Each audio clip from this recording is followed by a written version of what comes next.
who you are.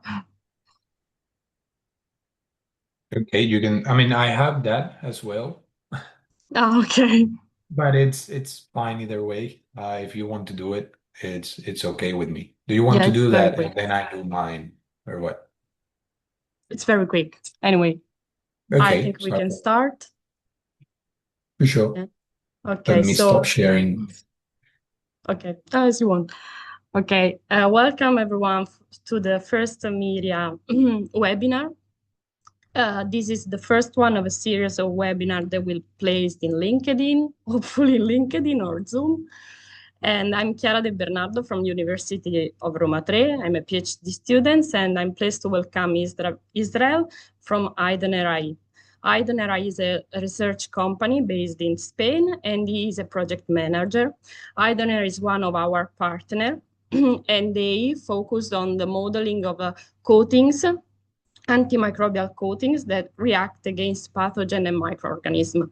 The MIRIA project started 3 years ago, more or less, and is focused on development of these antimicrobial coatings that needs to be used in some critical area where the spread of pathogens and viruses is very high, like public transportations and hospitals. So the aim is to avoid another pandemic situation like the one we experienced some years ago. So this webinar will take almost 1 hour. At the end, we will have time for a question. I expected the worst, but as I can see, we are a lot of people, so I'm happy. And thank all of you to be here today. And so I leave the floor to my colleague, Israel.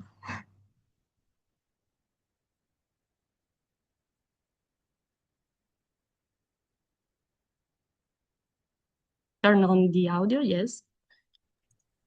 Okay, now, thank you, Chiara. Okay, so um, yes, I would like to first thank the MIRIA project organization, especially Chiara for setting up the seminar, the webinar in this case, and Angelo for pushing it, and Michelangelo too. Okay.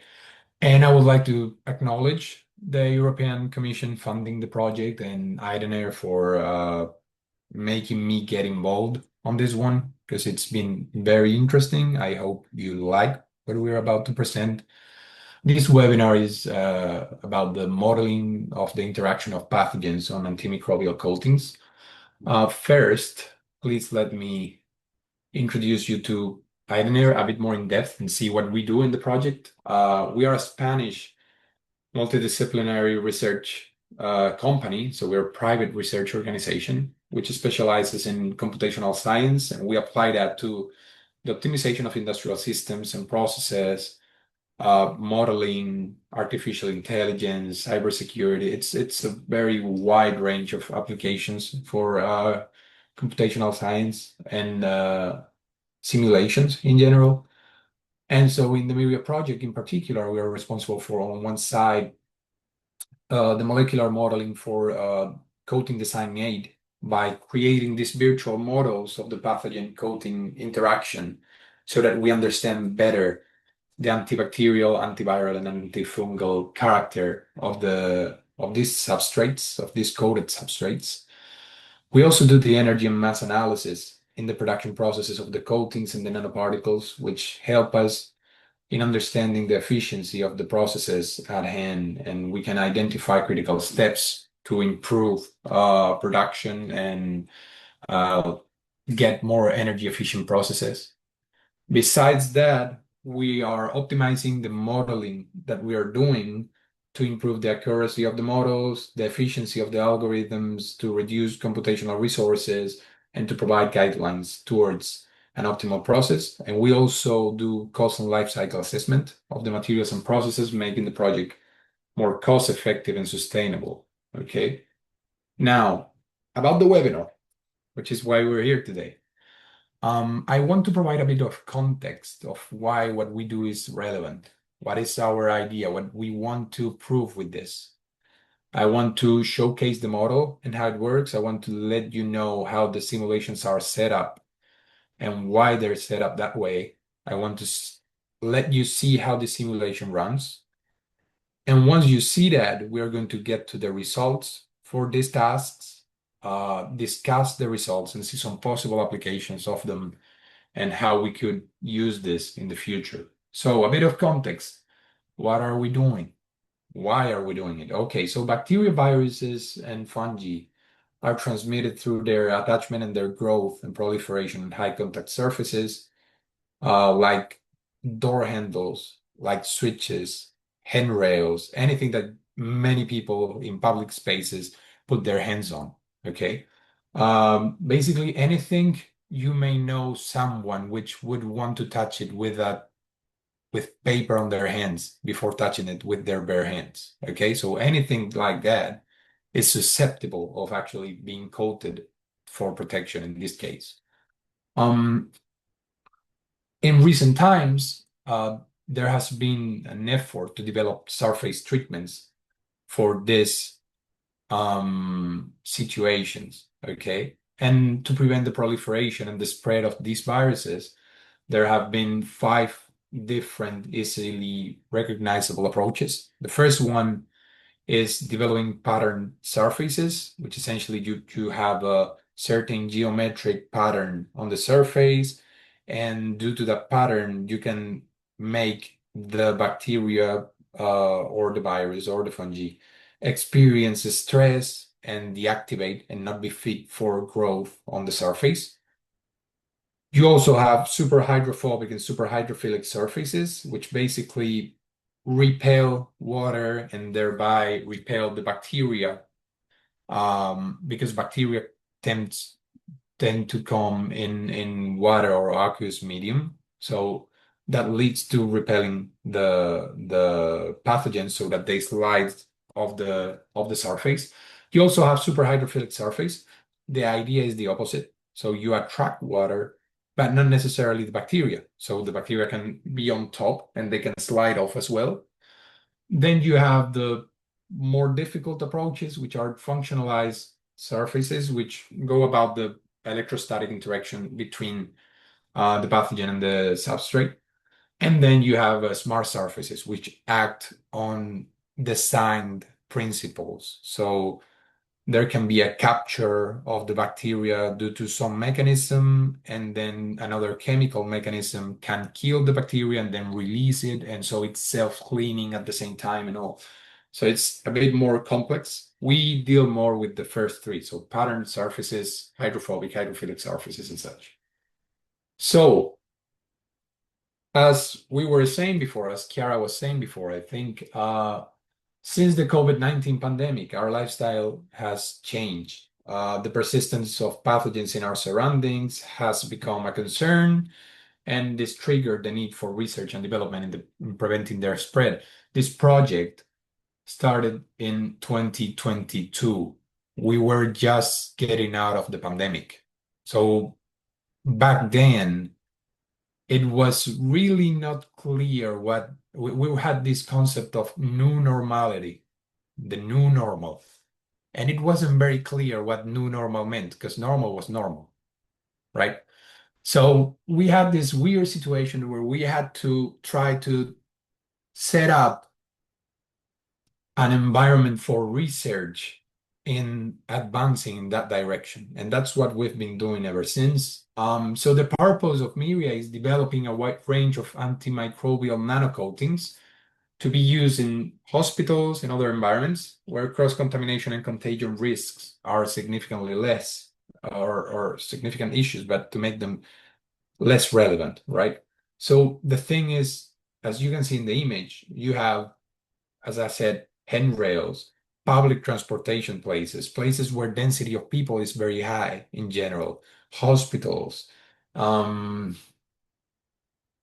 as I said, doorknobs, door handles, etc. So surfaces of high contact and places of high density, okay? And finally, what are we doing, IDENER, me, myself, right? So what we're doing is modeling the pathogen's deposition on a nanocoated substrate. This is what you're seeing on the right-hand picture. measuring the elastic force endured by the pathogen upon deposition and trying to infer from that what's the biocidal character of the pathogen, of the substrate, I'm sorry. So what we do is we extend and refine a model which Lazzini developed back in 2021 or something like that. I think it was 21, which was essentially modeling the deposition of a bacteria on a coated substrate. And our approach was a bit different from his. We fine-tuned some details, we extended it, refined it, because it has some issues computationally.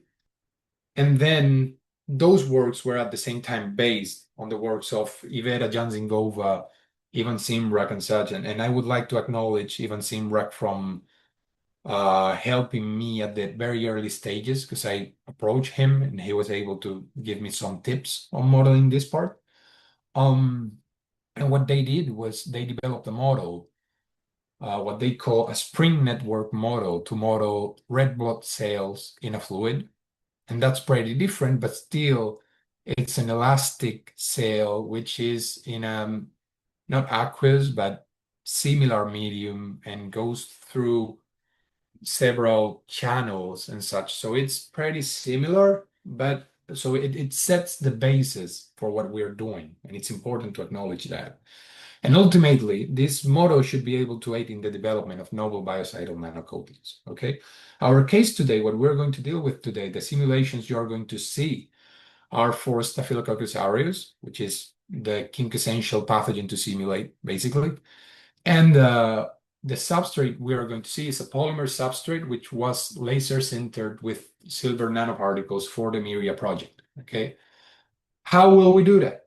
Okay, we're going to develop a hybrid model, and I'll explain all about this model today, which has been developed in Espresso, which is a molecular dynamics software. I'll explain what's molecular dynamics in a minute. We combine that with the Lattice-Boltzmann method and with finite elements method. What are these? In molecular dynamics, we try to model or in general, you would try to model at the molecule size, and each atom or each cluster of atoms would be represented by a point or a node, or however you may want to call it. So this point has certain properties, and between these properties is how this point interacts with every single other point. Okay, one way to do that is to establish a Lennard-Jones potential. So a Lennard-Jones potential is a pair potential between 2 points, which might be the same or different. It's 2 particles, actually, but I say points because in the representation is what you have. So it's simpler to understand. So between these two, for example, let's say you have red particles and blue particles, as you see in the image.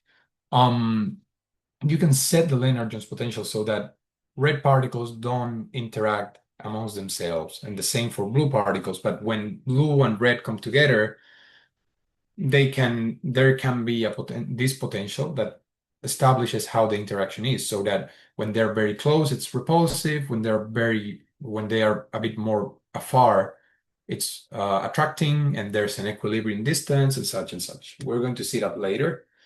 Also, we use the Lattice-Boltzmann method to simulate the fluid in which the pathogen is immersed. How are we going to do this? Okay, what we're going to do with that is we establish this discrete model of the fluid, which instead of modeling with computational fluid dynamics, we discretize the fluid, and we see at each step of the simulation how the interaction between each particle with its surrounding nodes for the fluid works. That's much simpler and much more computationally accessible, let's say, or less demanding. And finally, we're going to work with finite element methods. What does this mean? We're going to work with meshes, elastic and non-elastic. But the cell, for example, is an elastic triangular mesh, spherical. And the surface we have is a triangular mesh, which is rigid. And you have these nodes that are going to act like the point particles that I was talking about before, so that the nodes in the cell don't interact amongst themselves. The nodes in the substrate don't interact amongst themselves, but the cell with the substrate interacts because the nodes in the cell and the nodes in the substrate interact individually, okay? And what are we going to analyze? What do we want to see? So we've said what we're doing, why we're doing it, but we are not saying what we expect to find out. So the point is we're going to measure the stress because it's our way to measure the antipathogenic character. We're also going to see the contact area between the cell and the substrate upon deposition. What is the contact area? Basically, it is the area of, I mean, it's self-defined. It's the points or the surface that comes in contact between the pathogen and the substrate with a small asterisk, which is if the contact does not imply at least a minimal force, it's not considered a contact. Basically, let's imagine you had a substrate which was completely planar and you had a wall on the substrate and you had the cell depositing on that substrate and it falls directly on the planar substrate and it slightly touches the wall, but there's no force, there's no stress on the cell due to the touch with that wall, then we don't consider that as a contact point because it doesn't lead to stress, it doesn't lead to actually having an interaction. Okay, it's just closed, but nothing happens. And we're also going to check the roles of surface roughness. Roughness is the difference in height between the surface peaks, essentially, very basically is explained. And what we call dispersion, which is the distance between two peaks in the surface. So roughness is in the C direction. Dispersion is in the XY plane. And what we're going to do to modify the surface to let us see how roughness and dispersion affect is we are going to scale the surface in the C direction through a multiplicative factor MC for roughness, and we're going to do the same in the XY plane with MXY for dispersion. Okay, you'll see how that works in a minute. And the hypothesis that we want to prove is that, well, Lazzini in his paper proved that for a sufficiently small dispersion so that the protrusions, the irregularities on the surface are smaller than the cell size, the higher the roughness, the higher the local stress. In our case, for a sufficiently high dispersion so that the protrusions are larger than the cell size, we are going to find out that the lower the roughness, the higher the local stress. And this might seem a bit contradictory, but it's not because we have another hypothesis. And this hypothesis is that actually the correlation is between the contact area and the maximum local stress. And this has a lot to do with, let's say you have to hold a weight with your hands and you hold it with one hand. You have to exert a force to hold this weight. If you hold it with two hands, you distribute that weight, and therefore each hand supports half of the weight, in principle, depending on your symmetry. But in principle, you should be able to hold half with each hand. This is very similar. In the first case, in the left hand scenario, for low dispersion, if we have low roughness and we go up to have more roughness, the surface becomes more pointy, right? And the contact area becomes smaller. It's like we have needles puncturing the cell. And so then we have very little surface, and we see that we have a higher local stress if we have very little surface as compared to having more surface in the lower part of the diagram. In the other side, if we for a larger dispersion, we increase the roughness, what happens is that the surface acts as an envelope to the cell. So the contact area increases, okay? And as the contact area increases, the force, the stress is more distributed through the cell, and the maximum stress endured goes down significantly, okay? If we, again, go and change that so that the cell is less and less enveloped as we decrease roughness and we approach a planar surface, if you get to a plane, in principle, you should get to having just one contact point, which is the bottom contact point of the cell. Okay, so that should lead to more stress than the previous situation. So that's what we are going to prove. Now let's go with the description of the model. The pathogen is considered as a spherical triangular cell with elastic properties, as we said. The cell is going to be immersed in a lattice Boltzmann fluid, which mimics water, which is the medium in which bacteria are usually found. The coated substrate is represented by this rigid triangular mesh we've been talking about, and the interaction between the cell and the substrate is represented by a Lennard-Jones potential. Let's delve into each of these details. The first one is the lattice Boltzmann fluid. The fluid has to be given the density and the viscosity of water, but it is necessary to model the drag force experienced by the pathogen in the fluid. What is the friction with the fluid, right? We have to model that because the pathogen is immersed in it and it's going to move through it. So what we do is we have to calibrate a cell-fluid coupling constant, gamma, okay?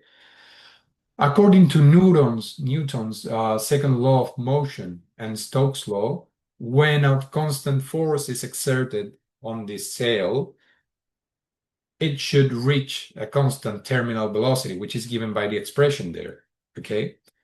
In order to calibrate this coupling constant, gamma, we run several simulations in which the cell is pushed with a constant force until we find the terminal velocity. And we can represent that in a graph, and you have the yellow crosses, and you have different results for terminal velocity depending on gamma. But you also know the theoretical value of the terminal velocity. So if you adjust a tendency curve for what you have obtained, you can actually intersect that theoretical line and obtain the actual value of gamma. Now, in these simulations, the elastic values of the cell have to be tuned to be high enough for the cell to be rigid so that we actually represent how it should move through the water. We'll explain how the elastic values are tuned later, okay? But to get them rigid is quite easy, so there's no need to delve more into that right now. And it has to be noticed that different results are obtained for different settings. So if you have different size box for the simulation, the results are likely to be different. This tool here, we have a small box of 20 micrometers in length in all directions, and the large box is 200. It's pretty similar because 20 is large enough so that there are not weird effects happening. If you work with 5 micrometers, the difference would be significantly larger, okay? So that has a huge influence. So my tip is that you get a sufficient size so that if you keep going up in size, the difference is very small. In this case, it is in the range of 1% difference or even less. So it's very, very unlikely that you notice it in the simulations. Besides that, the time step has also an influence. The time step basically in the simulations is, as you know, we are not rendering reality. What we're doing is trying to approach it with a discrete method. And we say, okay, so each step of this method is a certain amount of time, but we can determine the amount of time that we simulate, okay? So the idea is we can have a time step of 1 microsecond or of 1 nanosecond, and you have to adjust depending on the situation that you're in. Here, it's more on the range of the microseconds, but you could adjust them, okay? Finally, we have to say that we can scale the gamma results for different number of nodes and radius, so that can lead to less simulations being performed. Let's say you have to also perform this simulation for another pathogen, which is smaller. You can rescale the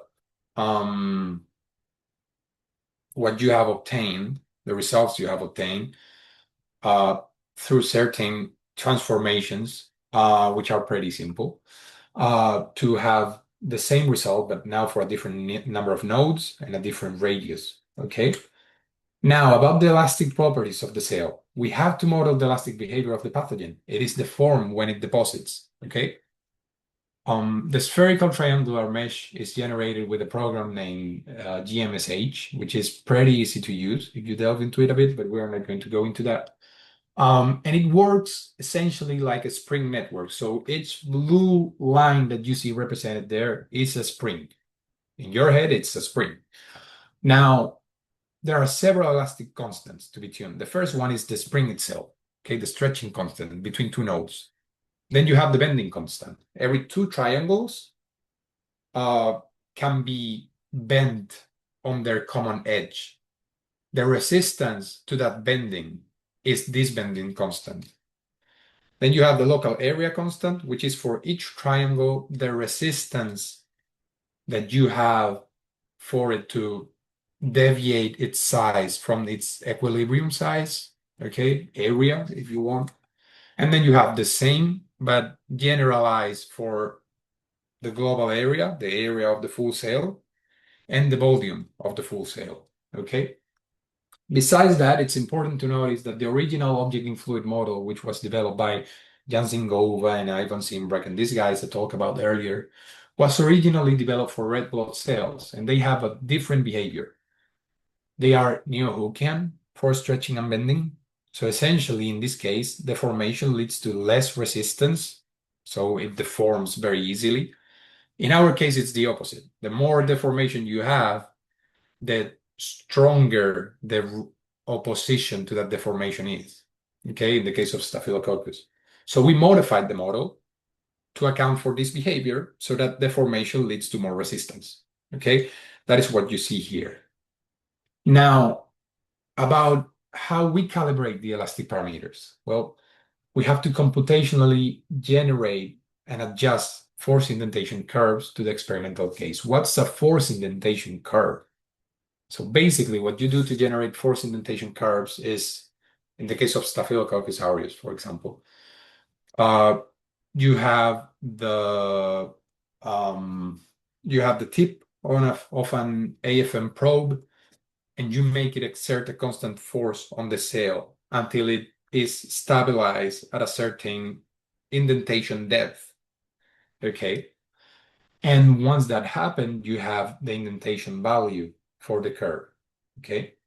We have the blue curve right there on the right-hand graph, and that is the experimental curve. In our simulations, what we do is we impose different constant forces, which are the discrete values you see on the graph, and exert them on the top node of the sail, whereas the nodes at the bottom are immobilized. And once equilibrium is reached, then the indentation depth is measured. And in this case, we can adjust the elastic behavior properly to the experimental case. You have this. What you've been seeing on the left-hand side is the actual simulation of one of these cases. So you see there's a small, very small vibration here. So that's basically how it stabilizes. It takes a bit more time, but I got it and I accelerated it.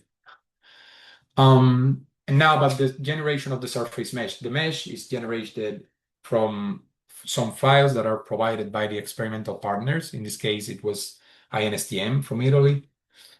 And what we do is that in Blender, we developed a script that randomly selects a position in the substrate that they gave us. And it renders the neighborhood of that substrate to perform the simulation on it, which is what I have down here, okay? Now, it's important to notice that the node density of the substrate mesh must be at least equal to that of the pathogen cell. This is a continuous approximation. What does this mean? We are trying to model a real case scenario. And in the real case scenario, the surface is absolutely continuous. There are no holes. If we don't manage to make the cell see the surface as continuous as it is, then we may have certain phenomena where the cell goes through the surface a little bit and then the simulation breaks or something like that. So you have to ensure that the density is at least equal. In order to ensure this, to make sure that this is the case, we can perform subdivisions in the mesh or simplifications if we think the density is too high and will be a computational burden. Okay. So how do we do that? It's very simple. So if you have the original nodes here, and this is how the surface is more or less, you have to generate more nodes if you want to increase the density.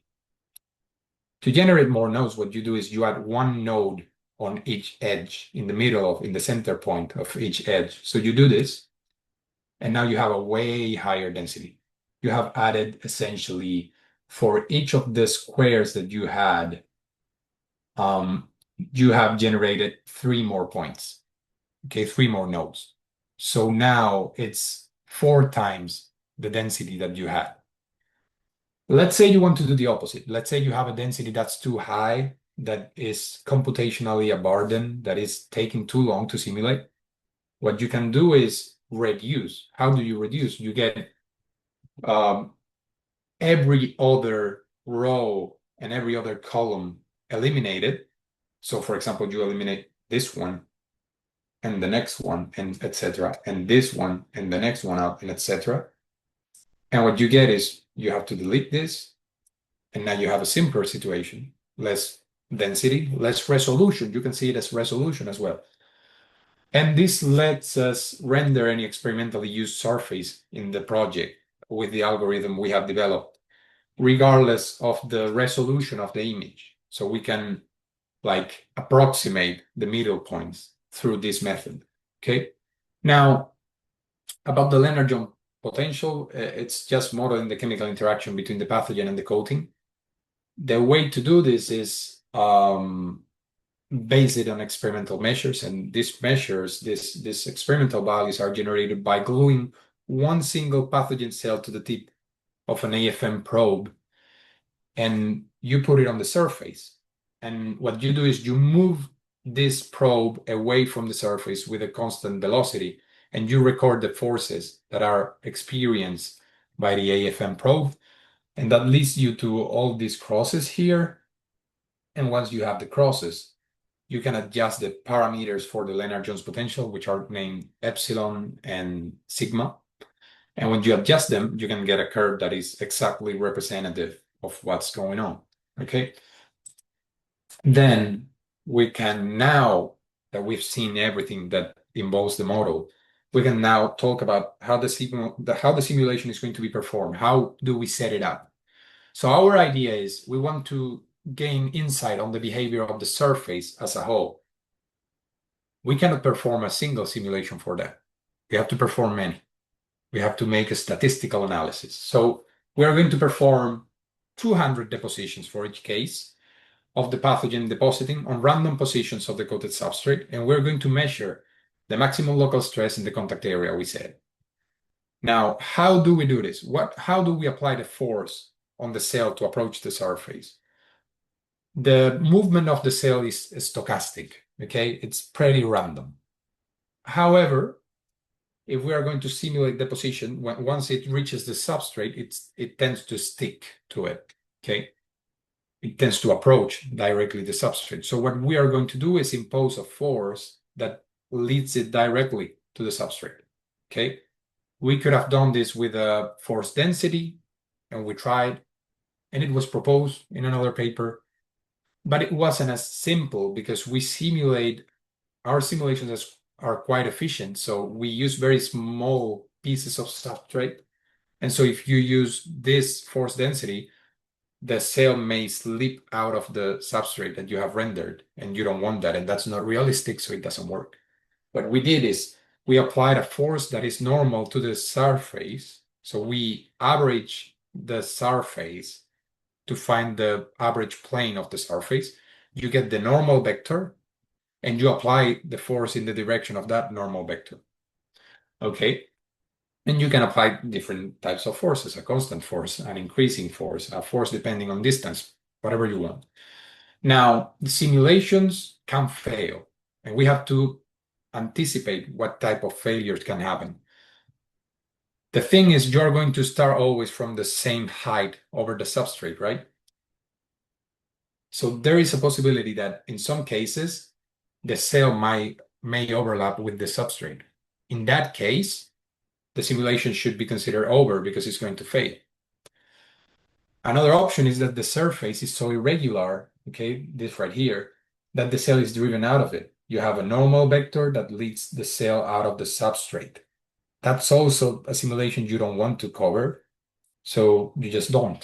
It's over, okay?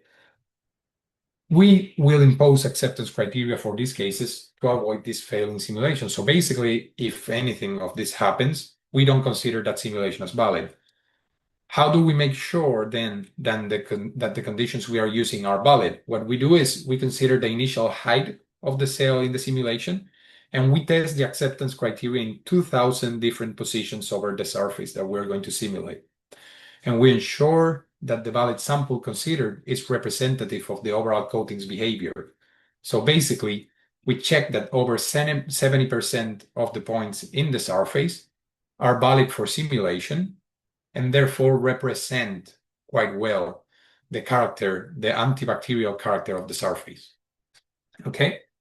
Now, besides that, when does the simulation end? The simulation ends when the deposition height is reached. Okay?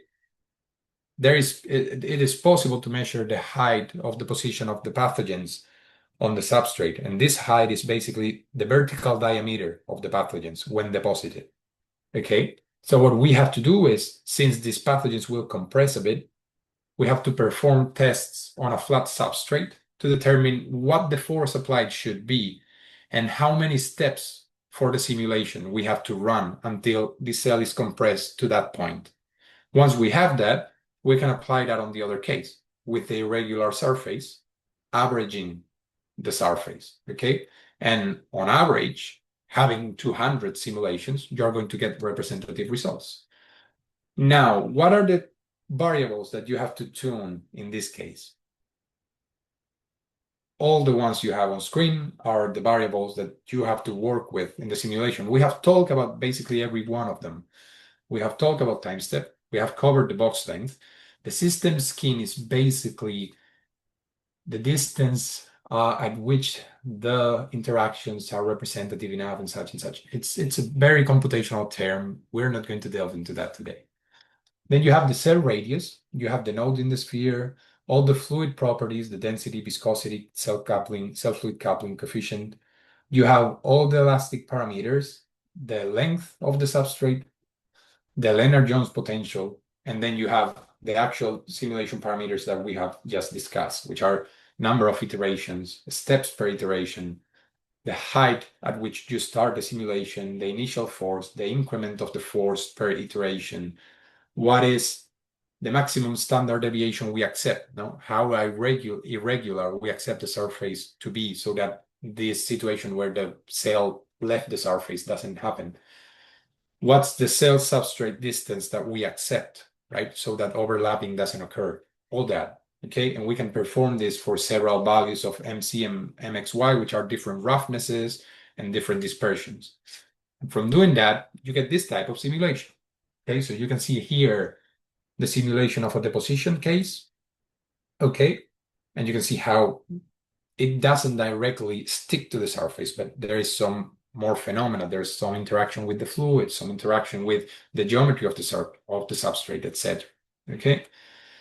Based on that, we can measure the stress on the cell, which is what you see right there, and we can see the distribution on the surface if we want. And what we do then is a statistical analysis. So we say, okay, we have recorded 200 measurements, so we can determine the median value and the 25th percentile and the 75th percentile.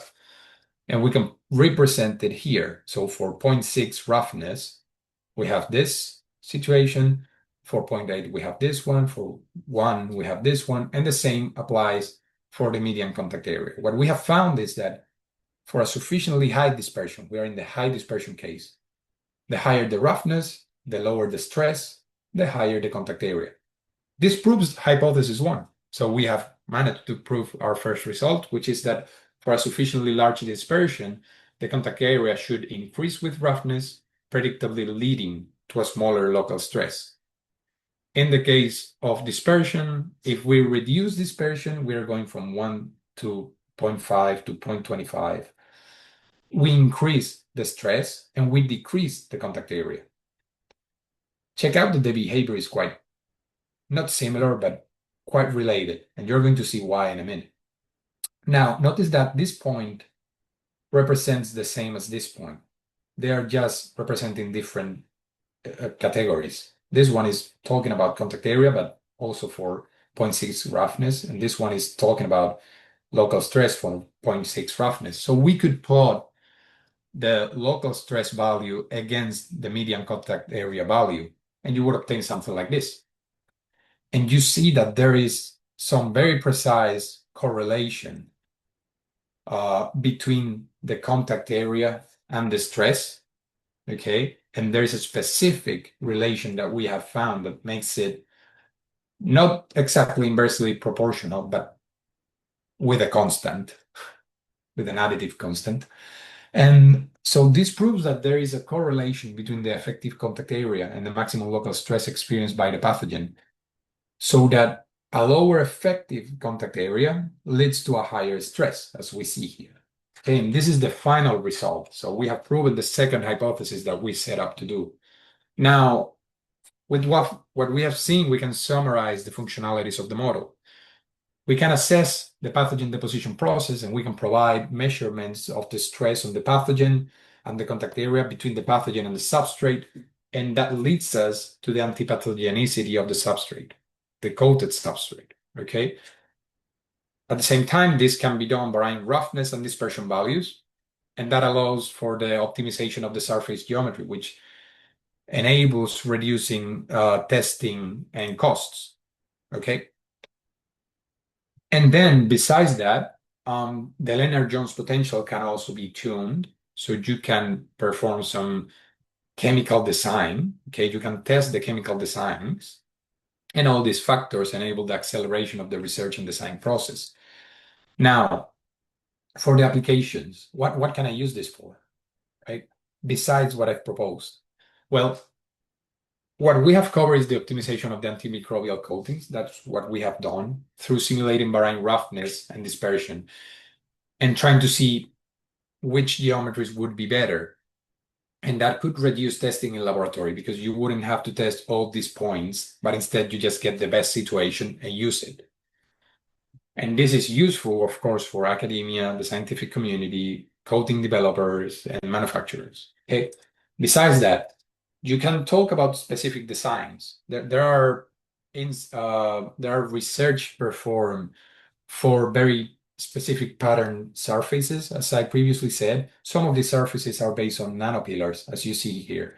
And what you can do is you can actually design this computationally and test how the height of the nanopillars affect the cell, or how the distance between the nanopillars affects the cell disruption.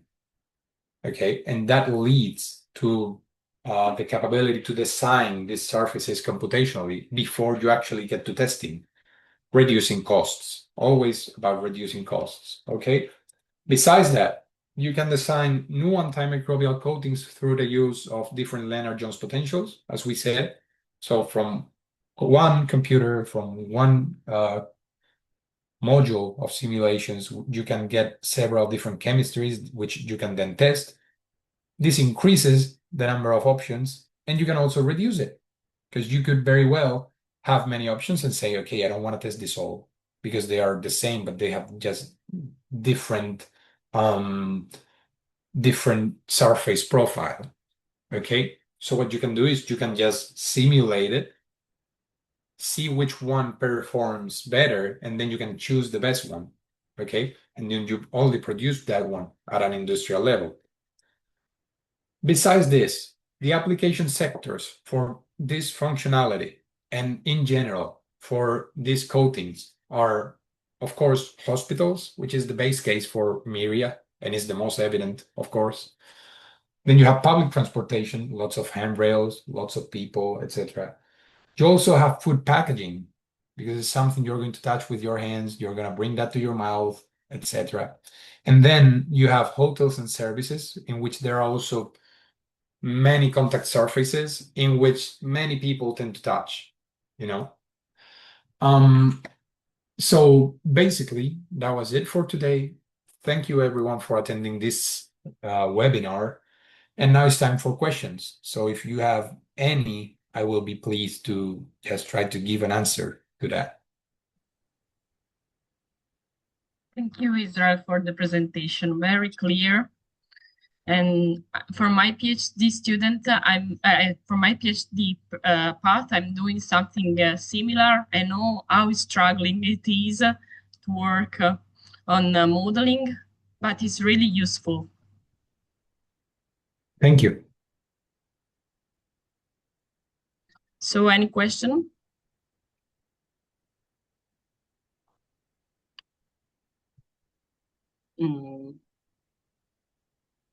Apparently not.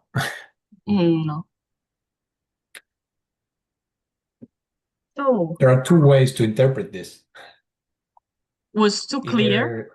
Exactly. Either it was very clear or people didn't understand much, which in that case I failed. I hope it's the first case. No, it's not.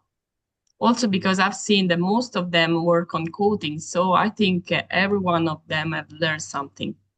There is Okay. someone who wants to say There is something. Yes. Thank you very much, Israel. Very beautiful talk. My name is Vlasos Mavratzis. I come from a different European project, the Reliance, and I was, asked to participate and see synergies. It was very nice what you presented. Very useful. My question is the following: if you change the coating, the chemistry of the coating, then do you, you can use the model, of course, but I suspect you need to readjust the Lennard-Jones parameters between the pathogen Yes. and the coating. This is You would, my yes, you would have remark. to. And my question is here, the second question is, as a following the previous one, if you could get these Lennard-Jones parameters, sigma and epsilon, by knowing the chemistry of the coating, the pathogen, then doing some what we call mean field approximation, potential of mean force calculation. That is to have different orientations of the pathogen above the substrate at different distance, and then calculate the energy, and then map this energy to Lennard-Jones potential, and then get data without any input from the experiments. That is my questions. We haven't delved into that yet. It's some thought that has been recurring during the development of the model. The thing is that I understand the big concern with that would be, well, then you have to perform experiments to do the simulation, and that takes away from the simulation in a way. I understand it's not completely, but in a way it may seem like it does. The good thing is, if you perform this experiment once and you get the Lennard-Jones potential curve, then you have it for every single simulation you will perform between these two objects, between this bacteria or pathogen in general, and this substrate. So in principle, it's just one test. It is a difficult test, but it is just one test. The thing is, in order to perform what you're describing at these very, very low distances, because we're talking about fractions of microns, and in the case of Staphylococcus aureus, it's a bacteria, but if you go to viruses, you're talking about the range of nanometers, which is way harder to measure. So from my perspective, I think it's more, it would be interesting to find some theoretical way to calculate the Lennard-Jones potential, but we haven't been able to determine how to do that as of yet. Okay, good. It's an open. But it is the most interesting question that could come to my mind on this subject would be that as well. So thank you for the question. It was really Thank you good. very much. Thank you very much. Good. There is another. I think there's another, on the chat. Daria is saying, maybe I missed the information, but what types of pathogens are you considering as reference for your models and where we can find them in daily life? Okay, so we have bacteria, we have fungi, and we have viruses. We have tested the model so far on bacteria and viruses. We have worked with COVID, okay? I think that's pretty familiar, so you know where you can find that one.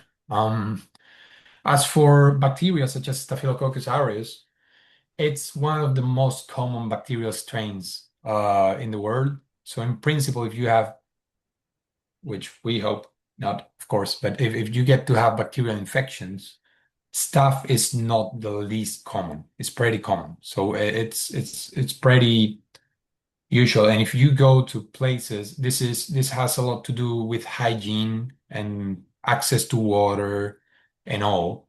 So if you are here, or if you are in Europe or in North America or places where access to water and hygiene and such are very standard, it's less easy or less common to come into direct contact with dangerous bacteria. But there are parts of the world which tend to have some very concerning problems with bacteria in particular, because they tend to be very dangerous if not treated. That's why we have antibiotics. Okay, so yeah, but the pathogens that we use are those. It's Staphylococcus aureus in our case, and then SARS-CoV-2 or COVID as a virus, which is the picture that you see down there. The terrifying picture, probably for many at this point. You're welcome. Are there any more questions? Is there anyone else? Seems no.